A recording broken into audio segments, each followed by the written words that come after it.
IPL 2024 Lucknow super giants ரொம்ப ப்ராமிசிங்காக தொடங்கினாங்க. முதல் 4 போட்டிகளில் 3 வெற்றிகள். பட் அதுக்கப்புறம் பார்த்தீங்கன்னா ஓவரால் 4 வெற்றிகள் மட்டும்தான் மேனேஜ் பண்ணாங்க. 4 டீம்ஸ் லாக்டாக இருந்தாங்க 14 புள்ளிகளில்.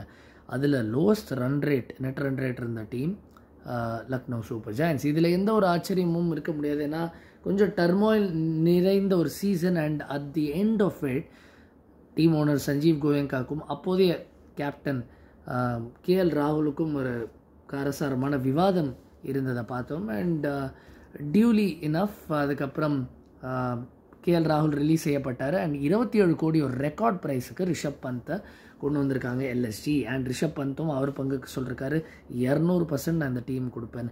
புது டீம் மென்டாரும் இருக்கார் ஜஹீர் கானோட ரூபத்தில். ஸோ அது ஒரு நல்ல காம்பினேஷன். இன்ஃபேக்ட் பழைய டெல்லி டேர் டெவில்ஸில் அவங்க நிறைய யங்ஸ்டர்ஸ் எடுத்துக்கிட்டு இருந்தாங்க. அப்போது ராகுல் டிராவிட் டீம் மென்டாராக இருந்தார். அண்ட் கேப்டன் அப்போது நம்ம ஜஹீர் கான் கேப்டனாக இருக்கும்போது இந்த வீரர்கள்லாம் அப்போ தான் உருவெடுத்து அடுத்த தளத்துக்கு போனதை பார்த்தோம். ரிஷப் பந்த் ஆகட்டும், ஸ்ரேயஸ் ஐயர் ஆகட்டும். ஸோ அந்த பேட்சோட ஒரு ரியூனியன் நம்ம இங்கே பார்க்க முடியுது, ஜஹீர் கான் மற்றும் ரிஷப் பந்த். பட் எல்எஸ்ஜியோட மற்ற பிக்ஸ் எல்லாம் பார்க்கும்போது சில ரொம்ப ப்ராமிசிங் பாய்ஸ். ஏடன் மார்க்ரம் எஸ்ஆர்ஹெச்லேருந்து இங்கே வருவதை பார்த்துருக்கோம். டேவிட் மில்லர் ஒரு பெரிய அக்விசிஷன், ஒரு ஸ்ட்ராங் ஃபினிஷிங் ஆப்ஷன் எல்எஸ்ஜி பொறுத்த மட்டும்.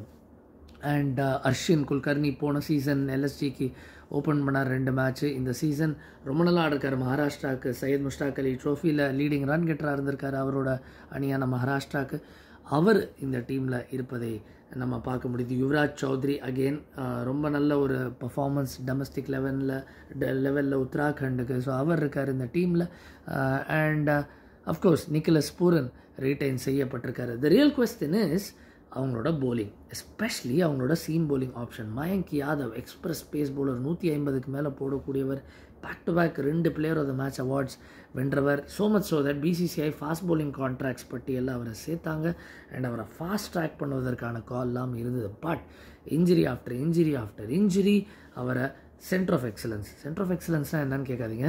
நேஷ்னல் கிரிக்கெட் அகாடமி NCA இப்போ சென்டர் ஆஃப் எக்ஸலன்ஸாக பேர் மாற்றம் செய்யப்பட்டிருக்கு. ஸோ அங்கே தான் அதிக நேரம் அவர் வசிப்பதை பார்க்குறோம். அண்ட் அதன் மூலம் அவர் first half of the season விளையாட முடியாது. பட் அவர் மட்டும் இல்லைங்க, மோசின் கான் ஆகட்டும், அவேஷ் கான், இந்த மாதிரி ஆகாஷ்தீப், இவங்க எல்லாருக்குமே இன்ஜுரி இஷ்யூஸ் இருப்பதனால தான் ஹங்கர் கேக்கர் சென்னை சூப்பர் கிங்ஸோட ஸ்குவாடில் இருந்தார். அவருக்கு ஒரு வாய்ப்பு கிடைக்கிறதுக்கான ஒரு பாசிபிலிட்டி இருக்குது. ஆகாஷ் இருக்கார், அவருக்கும் ஒரு சான்ஸ் கிடைக்கலாம். அண்ட் அஃப்கோர்ஸ் இந்த கொனண்ட்ரம்ஸ் எல்லாம் இவங்க சமாளித்து தான் ஆகணும். அதுக்கு தான் சிவம் மாவியும் ஷார்துல் டாக்கூரும் டீமோடு இணைந்து ட்ரெயின் பண்ணிகிட்ருக்காங்க. பட் அஃபிஷியலாக இன்னும் ரீப்ளேஸ்மெண்ட்ஸாக அறிவிக்கப்படலை. பட் சீக்கிரம் அறிவிக்கப்பட வாய்ப்பு இருக்குது, எஸ்பெஷலி ஷார்துல் டாக்கூர்.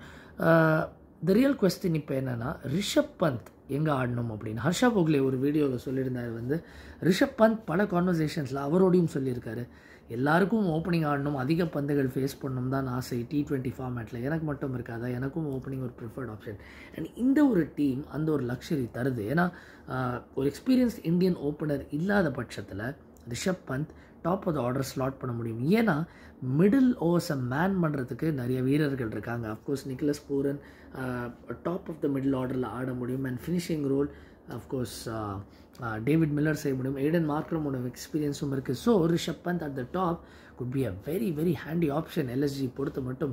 அண்ட் எல்எஸ்ஜிக்கும் ராஜஸ்தான் ராயல்ஸ்க்கும் ஒரு யூனிக் பிரச்சனை இருக்குது. 2 அணிகளுக்கும் 6 ஓவர்சீஸ் பிளேயர்ஸ் மட்டும்தான் இருக்காங்க ஸ்குவாடில். ஸோ இந்தியன் பிளேயர்ஸ் இன்னும் ஸ்டெப் அப் பண்ண வேண்டிய கட்டாயம் இருக்குது. குறிப்பாக இந்த மாதிரி இன்ஜுரிஸ் நிறைந்த ஒரு சீசன் தொடக்கத்திலே எல்எஸ்ஜிக்கு இது ஒரு பெரிய சேலஞ்ச். இதை எப்படி எதிர்கொள்ள போகிறாங்க ரிஷப் பந்த் மற்றும் ஜஹீர் கான்? ரிஷப் பந்துக்கு பர்சனலி இது ஒரு பெரிய வாய்ப்பு.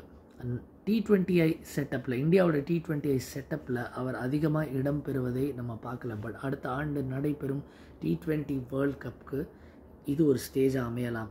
அண்ட் இப்போ Sanju Samson top of the order ஆடி ஜொலிச்சிட்ருக்காரு ராஜஸ்தான் ராயல்ஸ்க்கும் சரி, இந்தியன் T20 செட்டப்லேயும் சரி. Maybe Rishabh Pant top of the order அவரோட பெஸ்ட் ஆப்ஷன்னு பார்க்குறாருன்னு நினைக்கிறேன். Well, let's stay tune and see எல்எஸ்டியோட சீசன் எப்படி போகும்னு.